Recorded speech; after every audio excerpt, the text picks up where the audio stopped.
자, 타당도의 개념은 뭐냐면 측정할 것을 측정하고자 하는 것을 측정하느냐라고 하는 거예요. 정확도를 보는 거죠. 정확성. 이게 바로 이제 타당도의 개념에서 중요한 거예요. 제대로 측정했느냐, 정확하게 측정했느냐라고 하는 것을 말합니다. 제가 지능지수를 보려고 합니다. 근데 설문지가 지능지수가 아니에요. 이건 타당도가 낮다라고 하는 거예요. 신뢰도가 아니라. 자, 다시 내가 감성지수를 보려고 해요. 딱 보니까 감성지수 딱 맞아요. 그럼 이건 타당도가 높다라고 하는 거예요. 알았죠? 자, 타당도의 종류가 있는데 1번 내용 타당도가 있어요. 자, 내용 타당도에서 가장 중요한 게 뭔지 아십니까? 전문가의 판단입니다. 제가 설문지를 만들었어요. 제가 설문지를 만들었다고요. 그러면 타당도는 아직 몰라요. 그죠? 제가 만든 것을 전문가들에게 보여줘요. 해당 전문가에게 보여줘서 전문가들이 잘 만들었어 라고 말해주면 나는 내용 타당도를 확보한 거예요. 그래서 제일 중요한 게 이거예요. 전문가의 판단. 자, 그 다음에 두 번째는 기준 타당도라고도 하고요. 다른 영역에서는 중거 타당도라고도 해요. 기준 타당도, 중거 타당도. 자, 이거는 어떠한 중거를 기준으로 하느냐, 어떠한 중거를 바탕으로 하느냐 이거예요. 그래서 이 두 가지가 있어요. 하나는 동시 타당도가 있어요. 동시 타당도는 공인 타당도라 그래요. 그러면 이건 중거가 뭐냐면 기존에 공인된 것과 비교하는 거예요. 기존 공인된 것과 비교하는 거예요. 그래서 공인 타당도라고 해요. 자, 그 다음에 두 번째 애연 타당도가 있어요. 애연 타당도는 예측 타당도라 해요.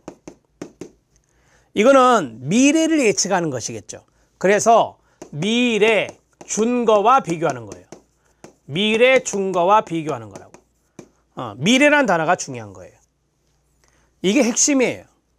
자, 제가 성격 유형을 알아보는 척도를 하나 개발했어요. 아직 타당도 모르겠죠. 그러면 내가 성격 유형을 알아보는 척도를 만들었는데 이 녀석을 기존에 공인된 것들이 많이 있잖아요. MBTI나 CPI나 여러 가지 것들이 있단 말이에요. 그래서 이 공인된 것들하고 비교해 보는 거예요. 그래서 이게 상관관계가 있다 그러면 내가 잘 만든 거죠. 이게 공인 타당도, 동시 타당도. 자, 그 다음에 두 번째, 제가 수능 시험을 봤어요. 수능 시험도 도구예요. 도구. 자, 내가 수학 능력 평가라고 하는 수능 시험을 봤어요. 이 녀석들이 다 합격했어요. 그러면 합격했으면 미래에 뭐가 있죠? 대학에 들어갔잖아요. 학점들이 있을 거 아니에요. 그러면 수능 점수 높았던 사람들이 대학의 학점이 높아요. 그러면 이거 대학 수학 능력 평가잖아요. 대학의 학점이 높네요. 그럼 이 수능 시험 도구는 잘 만들어진 거죠. 이렇게 보는 거예요. 그래서 이 녀석을 측정하는데 기존의 것과 보냐, 이 녀석을 측정하는데 미래 것과 보느냐, 그 차이점이에요. 자, 됐고 세 번째는 개념 타당도가 있어요. 개념 타당도를 구인 타당도라고 해요. 자, 우리가 이제 개념 구인은 같은 말이에요. 같은 말로 이제 정리하시면 되고, 구념 타당도라고도 하는데 그건 잘 쓰지 않는 말이니까 첫 번째가 요인 타당도가 있어요. 요인 타당도. 요인 타당도는 우리 시험에 나온 바가 없는데 요인 타당도는 요인 분석을 한다고 보시면 돼요. 요인 분석. 요인 분석으로 검증하는 거예요. 요인 분석이라고 통계 방법이 있어요. 그래서 같은 설문 문항끼리 묶어주는 거예요. 같은 부류끼리 묶어주는 거예요. 그래서 요인 타당도를 확보하는 거예요. 자, 그 다음에 두 번째. 우리 시험은 여기하고 여기에서 나올 수 있어요. 자, 두 번째가 수렴 타당도예요. 수렴 타당도. 그 다음에 여기는 판별 타당도예요. 수렴 타당도를 집중 타당도라 하고 판별 타당도를 차별 타당도라 하는데 그건 참고하셔도 돼요. 이거는 동일 개념, 같은 개념이에요. 같은 개념을 측정한다. 그랬을 때 상관관계가 높아야 돼요. 당연한 거 아닙니까? 같은 개념을 측정하니까 상관관계가 높게 나와야죠. 이건 판별이라 했잖아요. 판별이니까 다른 개념을 측정하는 거예요. 다른 개념을 측정할 때 상관관계가 높아야 돼요, 낮아야 돼요? 다른 개념이니까 상관관계가 낮아야 되죠. 그래야 판별성이 되는 거잖아요. 그래야 판별 타당도가 높은 거죠. 자, 예를 들어보면 지능을 보려고 해요. 지능이라는 개념을. 지능을 측정하려고 합니다. 그럼 두 가지 방법이 있어요. 구술로 측정하는 것이 있고 또요 지필로 측정하는 것이 있어요. 이 두 가지는 똑같은 개념을 측정하는 거니까 상관관계가 높게 나타나야 돼요. 구술로 하는 것은 낮게 나오고 그 다음에 지필로 하는 건 높게 나오고 그러면 안 돼요. 그러면 수련 타당도가 낮다라고 하는 거예요. 자, 이거 다른 개념을 측정한다 그랬죠. 하나는 지필인데 하나는 지능이고 하나는 감성이에요. 이 결과가 어떻게 똑같을 수가 있어요. 다르지. 그래서 하나는 지능이고 하나는 감성이니까 결과가 다르게 나와야 돼요. 그게 상관관계가 낮아야 된다고요. 그래야 잘 만들어진 거잖아요. 그래서 이건 판별 타당도가 높다 이렇게 말하는 거예요. 여기까지가 타당도의 핵심이에요. 진짜 이것만 알면 돼요. 더 이상 없어요. 우리 공무원 시험에서 타당도의 이 종류들이 많이 나오지도 않지만 이 정도의 개념만 아시면 문제 다 풀 수 있어요. 자, 이제 타당도 볼게요. 그리고 이제 신뢰도 갑니다. 자, 측정의 타당도. 타당도는 측정하고자 하는 개념을 측정하고 있는가와 그 개념이 정확만 동그라미 정확하게 측정되었는가 하는 두 가지 요소를 모두 포함합니다.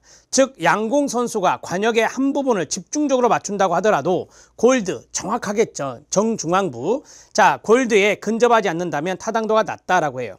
자, 좀 이따 그림을 그릴 거예요. 자, 타당도를 확인하기 위해서 내용 타당도, 기준 타당도, 구성 타당도 또는 구인 개념 타당도라고 합니다. 세 가지 방법이 많이 쓰인다. 자, 내용 타당도 보셨나요? 내용 타당도에서 어디가 중요하겠어요? 거기 개념 말고 특징에서 보시면 첫 번째 거 봐주세요. 측정 도구에 포함된 설문 문항들이 나 관찰 항목에 대해서 적합성을 결정하기 위해 시작 주관적 판단 그 자리 밑줄 누구의 전문가 뒤에 나와요. 측정하고자 하는 개념을 정확히 측정하기 위해 올바른 질문이나 관찰 항목들이 측정 도구에 포함되어 있는지를 연구자의 직관 전문가 동그라미 전문가가 딱 보이시면 내용 타당도 찍으시면 돼요. 자, 밑에 있는 거 안 보셔도 됩니다. 기존 타당도 들어갑니다. 개념 하나의 측정 도구를 사용하여 측정한 결과를 이미 타당성이 경험적으로 검증된 입증된 독립된 기준을 적용하여 기준의 동그라미 그래서 우리가 기준 타당도 준거 타당도라 해요. 측정한 결과에 비교하여 나타난 관련성의 정도를 의미한다. 자, 특징이 나와 있는데 여기에서 나머지는 넘어가시고 어디를 보시냐면 자, 줄표시가 있죠. 줄표시에 하나 둘 셋 네 번째 거 봐주세요. 네 번째 거 현존 거기 찾았죠. 현존의 동그라미 현존은 이미 기존에 있는 것이에요. 현존하는 상태를 측정하는 것으로 서로 상이한 두 대상을 구별해내는 능력을 동시적 타당도라 하고 측정 도구가 현재의 상태로부터 미래의 동그라미 미래가 나오면 예측 타당도 예언 타당도라 한다. 예측적 차이를 얼마나 정확하게 예측해내는지의 능력인 예측적 타당도가 있다. 이 정도만 보시면 돼요. 알았죠? 자, 그 다음에 개념 타당도, 구성체 타당도, 구인 타당도라고도 한다 했어요. 자, 개념은 측정되는 개념이 어떤 관련을 맺고 있는 개념들이나 개념이라는 단어가 많이 나와요. 개념들이나 가정들을 토대로 전반적인 이론적 틀 속에서 측정 도구의 타당성을 경험적으로 검증하는 방법이 됩니다. 이해 타당도가 요인 타당도와 같은 말이에요. 그래서 이해 타당도는 참고하셔도 되고요. 수렴적의 별표 하나, 차별적의 별표 하나 치시면 됩니다. 수렴적, 집중적 타당성이라 하며 같은 개념의 현관펜 밑줄 여기 나왔잖아요. 동일 개념, 같은 개념을 측정한다. 같은 개념을 상이한 측정 방법으로 측정했을 때 그 측정값 사이에 그 다음 밑줄 상관관계가 높으면 높아야 돼요. 같은 개념이니까 높으면 측정 지표는 타당성이 높아요. 차별적 타당도는 판별적 타당성이라고도 하며 서로 다른 거기 밑줄 서로 다른 이론적 구성 개념 이게 이제 간단하게 다른 개념이에요. 다른 개념 이런 개념을 거기 보면 서로 다른 이론적 구성 개념을 나타내는 측정 지표들 간에 그 다음 밑줄 상관관계가 낮아야 된다고 했어요. 상관관계가 낮을 경우에 이 차별적 타당성은 높다라고 말할 수 있습니다. 이해됐죠? 네, 문제점 안 보셔도 되고요. 여기까지 내용만 잘 정리하세요. 자, 이제 신뢰도 들어가도 되죠. 신뢰도 들어갑니다. 자, 2번은 신뢰도입니다. 자, 신뢰도는 종류라 하지 않고 측정 방법이라고 해요. 신뢰도를 어떻게 측정하느냐? 여러 가지 방법이 있거든요. 자, 신뢰도는 정확성이 아니에요. 이건 유사성이에요. 반복 측정했을 때 반복 측정했을 때 유사하게 나오는 정도를 말해요. 자, 예를 들어서 제가 여러분들한테 설문지를 받았어요. 자, 그런데 한 달 있다가 똑같은 설문지를 여러분들 받았던 사람들에게 그대로 다시 배포했어요. 그래서 또 받았어요. 그럼 두 번 받은 거잖아요. 이해되죠? 그래서 첫 번째 받은 것과 두 번째 받은 것이 유사하게 나와요. 유사하게 나와야 신뢰도가 높은 거예요. 이해된가요? 오케이. 자, 이게 이제 지금 말씀드린 게 검사 재검사법이라 하거든요. 그래서 가장 전통적인 방법인데 반복 측정했을 때 유사한 결과가 나오는 정도를 우리가 신뢰도라 그래요. 그래서 우리가 이것을 일관되게 나온다 그래서 일관성이다 이렇게 말을 해요. 일관성의 정도. 이게 바로 신뢰도다. 자, 측정 방법은 5가지가 있어요. 첫 번째, 시험에 잘 나온 것부터 할게요. 내적 일관성 방법. 내적 일관성 방법. 문항 내적 합치도라고 해요. 문항 내적 합치도.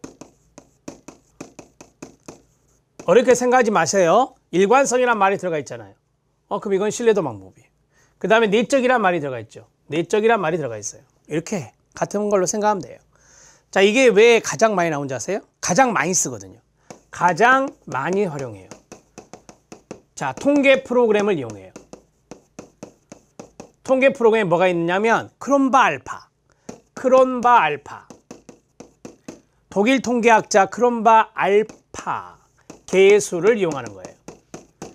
크론바 알파 계수를 이용하는 것이 바로 이제 내적 일관성 방법이다. 크론바 알파 계수는 0과 1 사이인데요. 이 녀석이 0.7 이상이면, 사회과학에서 0.7 이상이면 신뢰도가 높다라고 해요. 이해되나요? 자, 우리가 통계 프로그램을 공부하지 않은 분들도 있을 건데 통계 프로그램에서 크론바 알파 신뢰도 분석하면 딱 나와요. 제일 먼저. 그게 0.7 이상 나와야 신뢰도가 높다라고 말할 수 있어요. 그러면 0.7 이상이 안 나오면요. 신뢰도가 낮죠. 그랬을 때는 신뢰도를 떨어뜨리는 문항들을 찾아줘요. 그래서 그걸 제거하면 돼요.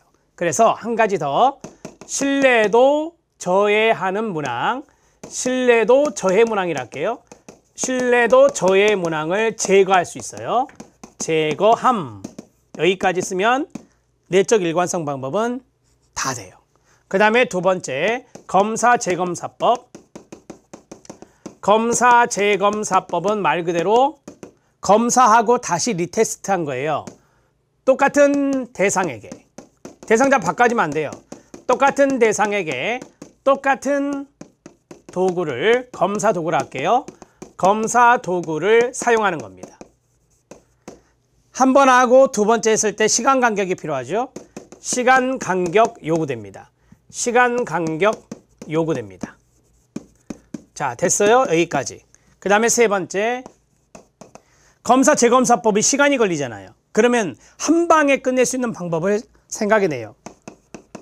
그게 대안법이에요. 복수양식법이라고 해요. 이게 뭐냐면 제가 설문문항 50문항이 있어요. 그럼 50문항과 유사한 문항을 만들어내요. 그래서 두 뭉치를 갖고 동시에 조사해서 회수해 와요. 그게 바로 이거예요. 유사한 문항을 만드는 방법이죠. 이해되세요? 자, 그러면 대안법의 문제점이 뭐예요? 여러분, 100문항을 어떻게 유사한 문항 만들기 쉽지 않잖아요. 200문항을 갖고 해야 되잖아요. 그럼 방법이 있죠. 절반으로 나눠요. 있는 문항을 나눠버려요. 그게 반분법이에요. 반분법. 반분법은 설문 문항을 반으로 나누는 거예요.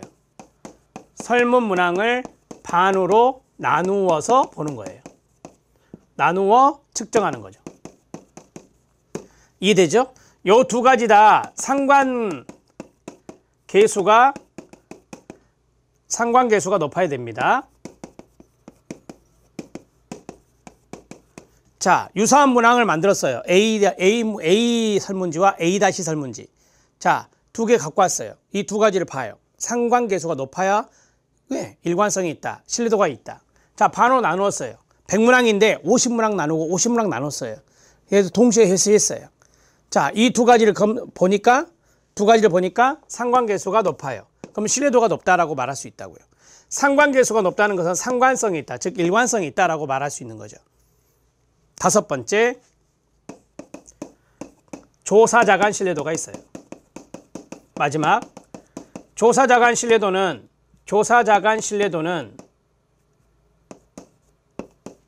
조사자간이라고 했으니까 여러 명의 조사자죠. 여러 명의 조사자의 신뢰도가 일치할 때 신뢰도가 높다라고 말할 수 있어요. 김, 이, 박 세 사람이 조사자예요. 세 사람이 각각 신뢰도를 냈어요. 근데 이 세 녀석의 신뢰도가 거의 유사하게 나왔어요. 아, 그럼 이거 믿을만해. 신뢰도가 높다라고 하는 거예요. 이렇게 정리하시면 돼요. 자, 이제 신뢰도 들어갑니다. 신뢰도, 측정의 일관성의 밑줄. 일관성을 뜻하는 것으로 동일한 대상에 대하여 같거나 유사한 측정 도구를 사용하여 반복 측정의 밑줄. 반복 측정할 경우 동일하거나 비슷한 결과만 밑줄. 비슷한 결과를 얻을 수 있는 정도다. 다 말씀드렸어요. 반복 측정할 때 유사하게 나오는 결과, 일관성이다. 타당도가 측정에 있어서 체계적인 오류들과 관련된 것이라면 무작위 오류는 신뢰도와 관련된다. 그 자리 밑줄 쫙 그어주세요. 타당도부터. 타당도가 측정에 있어서 체계적인 오류들과 관련된 것이라면 신뢰도는 무작위적 오류와 연관성이 있다. 뒤에 따로 하겠는데, 자, 여기 타당도가 있잖아요. 타당도가 낮잖아요. 이 타당도가 낮으면 체계적 오류와 연관성이 있다라고 하는 거예요. 우리가 이제 체계적 오류는 측정의 오류 중에 한 방향으로 쭉 나타나는 거예요. 한 방향으로 쭉 나타난다. 그래서 타당도가, 정확도가 좀 떨어지면은 체계적 오류가 나타나는 경우가 있고, 그 다음에 여기 신뢰도는 무작위적 오류라고 했잖아요. 이게 비체계적 오류와 연관성이 있어요. 비체계적 오류, 무작위적 오류가 똑같은 말인데 이것과 연관성이 있다라고 해요. 자, 신뢰도가 낮을 때 비체계적 오류와 연관성이 있다. 뭐 예를 하나 들어볼까요? 제가 무작위로 막 읽지 않고 찍어버렸어요. 설문지에다가. 그럼 다른 사람들하고 유사하게 안 나오죠. 다른 사람하고 완전히 이상하게 나오잖아요. 이러면 신뢰도가 뚝뚝 떨어지는 거예요. 이해됐죠? 그래서 우리가 비체계적 오류를 줄이는 방법, 그러면 신뢰도를 높이는 방법이에요. 이게 이제 뒤에 나온다는 거죠. 최근에 한 문제 나왔어요.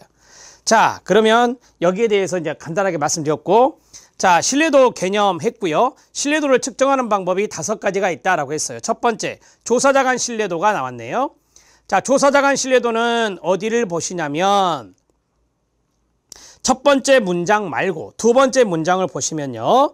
조사자 또는 평가자가 2명 또는 여러 명 있다면 이들 간의 평가 점수가 일치해야, 유사해야 신뢰도가 있다라는 것을 말합니다. 됐고요. 조사자 간 신뢰도는 나온 적이 없으니까 참고하셔도 되고, 2번, 3번, 4번, 5번 그 자리에 별표 하나씩. 우리 시험은 사지선다라 4가지를 세팅하면 이 4가지가 세팅될 거예요.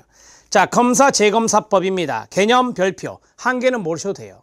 자, 개념. 똑같은 측정 도구를 가지고 똑같은 대상에게 시간적 간격을 두고 2번 측정합니다. 그에 따른 점수에 대한 상관관계를 계산하는 겁니다. 대안법 들어갑니다. 대안법의 개념, 복수양식법과 평행양식법이라고도 하는데, 유사한의 동그라미, 유사한 형태의 2개 이상의 측정 도구를 사용하여 동일한 표본에 적용한 결과를 비교하여 신뢰도를 측정하는 방법이 대안법. 그 다음에 반분법, 개념 별표. 측정 도구를 임의대로 반으로 나누어요. 문항을 반으로 나눈다고 보시면 돼요. 반으로 나누어서 각각을 독립된 척도로 보고 이들의 측정 결과를 비교하는 것입니다. 내적 일관성 방법, 문항 내적 합치도. 동일한 개념을 측정하기 위해 여러 개의 항목으로 구성된 척도를 사용하는 경우 그 다음 밑줄. 신뢰도를 저해하는 문항 항목을 찾아내서 측정 도구에서 뭐한다? 제외시킴으로써 신뢰도를 높이는 방법이다. 말씀드렸었어요. 그 다음에 여기는 한 가지 더 봐야 됩니다. 어디를 봐야 되냐? 거기 세 번째 점을 보면 현재 신뢰도를 측정하는 기법으로 가장 널리 쓰이는 방법이다. 크롬바 알파 계수를 본다 라고 말씀드렸죠. 그래서 맨 아래에 보면 크롬바 알파 계수가 0.7 이상이면 신뢰도가 높다고 인정해 준다. 0과 1 사이인데 0.7 이상이면 신뢰도가 높다라고 인정해 준다. 됐나요? 예, 이제 마지막 타당도와 신뢰도의 관계가 보이시나요? 제가 그림을 그린다라고 말씀을 드렸는데 이 그림이 있기 때문에 이 그림을 보고 말씀을 드리겠습니다. 첫 번째 A가 보이시나요? 자, A는 신뢰도가 높나요? 이 그림을 볼 때 어떻게 보냐면 정확하게 가운데 꽂혔잖아요. 그러면 타당도가 높은 거예요. 같이 모여 있잖아요. 그러면 신뢰도가 높은 거예요. 이해됐죠? 자, A를 보세요. A는 정확하지도 않죠. 같이 모여 있지도 않죠. 그래서 타당도와 신뢰도가 모두 낮아요. 밑에 있어요. 그 다음에 B는요. 정확하지는 않지만 같이 모여 있죠. 그래서 타당도는 낮지만 신뢰도가 높네요. 자, C는요. 네, 타당도도 높고 신뢰도도 높은 거예요. 이해되신가요? 네, 그러면 1번부터 7번까지 나와 있는데 여기 그림을 보면서 우리가 생각을 하면 돼요. 갑니다. 신뢰도가 있어도 타당도는 없을 수 있나요?